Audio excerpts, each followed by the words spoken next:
بسم اللہ الرحمن الرحیم۔ ایک مرتبہ پتھر توڑنے والے چند مزدور حضرت سیدنا وہب بن منبر رضی اللہ تعالی عنہ کی بارگاہ میں حاضر ہوئے اور عرض کی، حضور، جس قدر مصیبتوں کا ہمیں سامنا ہے، کیا ہم سے پہلے لوگ بھی کبھی ایسی مصیبتوں سے دوچار ہوئے؟ آپ رحمت اللہ تعالی علیہ نے ان کی یہ بات سن کر ارشاد فرمایا، اگر تم اپنی مصیبتوں اور اپنے سے سابقہ لوگوں کے مصائب کا موازنہ کرو تو تمہیں ان کے مصائب کے سامنے اپنی مصیبتیں ایسے محسوس ہوں گی جیسے آگ کے مقابلے میں دھواں، یعنی ان کی مصیبتیں آگ اور تمہاری مصیبتیں دھوئیں کی طرح ہیں۔ پھر آپ رضی اللہ تعالی عنہ نے فرمایا، بنی اسرائیل میں ایک عورت تھی جس کا نام سارہ تھا، اس کے 7 بیٹے تھے۔ جس ملک میں وہ رہتی تھی وہاں کا بادشاہ بڑا ظالم تھا، وہ لوگوں کو زبردستی خنزیر کا گوشت کھلاتا، جو انکار کرتا اسے قتل کروا دیتا۔ چنانچہ اس عورت کو بھی اس کے بیٹوں سمیت بادشاہ کے سامنے لایا گیا۔ اس ظالم بادشاہ نے سب سے بڑے لڑکے کو بلوایا اور کہا، یہ خنزیر کا گوشت کھاؤ۔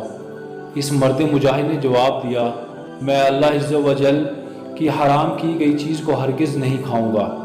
بادشاہ نے جب یہ سنا تو حکم دیا کہ اسے سخت ترین سزا دی جائے۔ جلاد آگے بڑھا اور اس کے ہر عضو کو کاٹ دیا اور اسے شہید کر دیا۔ پھر ظالم بادشاہ نے اس سے چھوٹے لڑکے کو بلایا اور اس کے سامنے بھی خنزیر کا گوشت رکھتے ہوئے کہا، اسے کھاؤ۔ اس نے بھی جرأت ایمانی کا مظاہرہ کرتے ہوئے جواب دیا، میں اللہ عز و جل کی حرام کی گئی اشیاء کبھی بھی نہیں کھاؤں گا۔ یہ سن کر ظالم بادشاہ آگ بگولا ہو گیا اور اس نے حکم دیا کہ ایک تانبے کی دیگ میں تیل ڈال کر اسے آگ پر رکھ دو۔ چنانچہ ایسے ہی کیا گیا۔ جب تیل خوب گرم ہو گیا تو اس نوجوان مجاہد کو تیل میں ڈال دیا گیا۔ اس طرح اس نے بھی جام شہادت نوش کر لیا۔ پھر بادشاہ نے اس سے چھوٹے کو بلایا اور کہا، یہ گوشت کھاؤ۔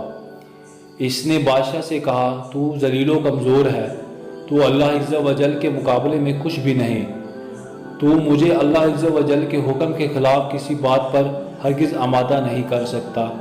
جو تیرے جی میں آئے تو کر لے، لیکن میں اللہ عز و جل کی حرام کردہ اشیاء کبھی نہیں کھاؤں گا۔ بادشاہ یہ سن کر ہنسنے لگا اور لوگوں سے کہنے لگا، کیا تم جانتے ہو کہ اس نے مجھے گالیاں کیوں دی؟ اس نے یہ سوچ کر مجھے گالی دی ہے کہ میں گالی سن کر طیش میں آ جاؤں گا اور فوراً اسے قتل کرنے کا حکم دے دوں گا۔ اس طرح یہ آسانی سے موت کے گھاٹ اتر جائے گا، لیکن میں ہرگز ایسا نہیں کروں گا۔ پھر اس ظالم بادشاہ نے حکم دیا کہ اسے سخت سے سخت سزا دی جائے۔ چنانچہ ظالم بادشاہ کے حکم پر پہلے اس نوجوان کی گردن کی کھال کاٹی گئی، پھر اس کے چہرے اور چہرے کی کھال اتار لی گئی اور اس طرح اسے بھی شہید کر دیا گیا۔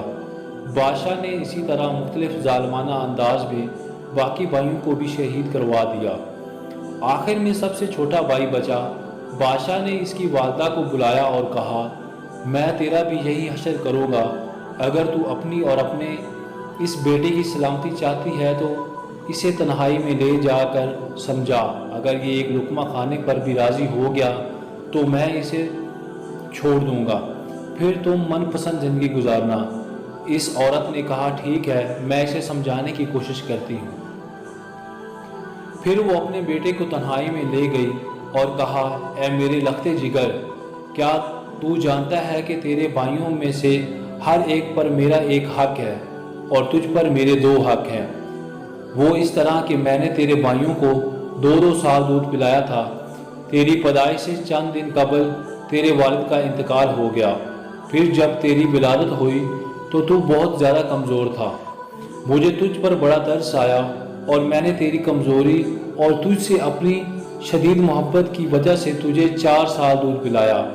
میں تجھے اللہ عز و جل اور اس احسان کا واسطہ دے کر کہتی ہوں جو میں نے تجھ پر کیا، تو ہرگز اس چیز کو نہ کھانا جسے اللہ رب العزت نے حرام کیا ہے، اور بروز قیامت اپنے بھائیوں سے اس حال میں نہ ملنا کہ تو ان میں سے نہ ہو۔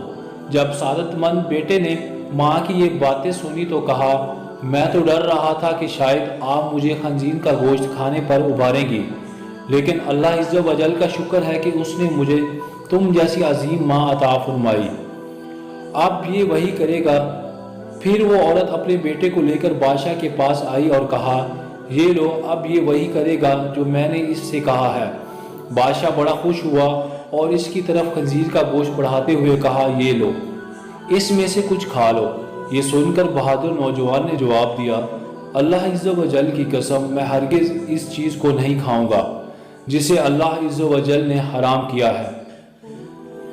بادشاہ کو یہ سن کر بہت غصہ آیا، چنانچہ اس ظالم نے اس مرد مجاہد کو بھی شہید کروا دیا۔ اسی طرح یہ بھی اپنے عظیم بھائیوں سے جا ملا۔ پھر بادشاہ نے اس عظیم عورت سے کہا، میرا خیال ہے کہ مجھے تیرے ساتھ بھی وہی سلوک کرنا پڑے گا جو تیرے بیٹوں کے ساتھ کیا ہے۔ اے بڑھیا، تیری ہلاکت ہو، تو صرف ایک ہی لقمہ کھا لے، میں تجھے منہ مانگا انعام دوں گا، اور جو تو کہے گی میں وہی کروں گا۔ تو صرف ایک لقمہ کھا لے، پھر عیش و عشرت سے زندگی گزارنا۔ یہ سن کر اس عظیم ماں نے جواب دیا، اے ظالم، تو نے میرے بچوں کو میرے سامنے مار ڈالا، اور اب تو یہ چاہتا ہے کہ میں تیرے کہنے پر اللہ عز و جل کی نافرمانی بھی کروں۔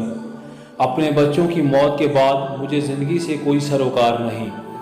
خدا عز و جل کی قسم، تو جو کچھ کر سکتا ہے کر لے، میں کبھی اللہ عز و جل کی حرام کردہ شے نہیں کھاؤں گی۔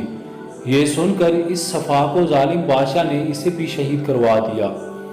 اس عظیم ماں کی روح بھی اپنے عظیم فرزندوں سے جا ملی۔ سبحان اللہ۔ ان سب نے ایک ایک کر کے اپنی جانیں تو دے دی، لیکن اللہ عز و جل کے حکم کی خلاف ورزی نہ کی۔ اللہ عز و جل کی ان پر رحمت ہو اور ان کے صدقے ہماری مغفرت ہو۔ آمین ثم آمین۔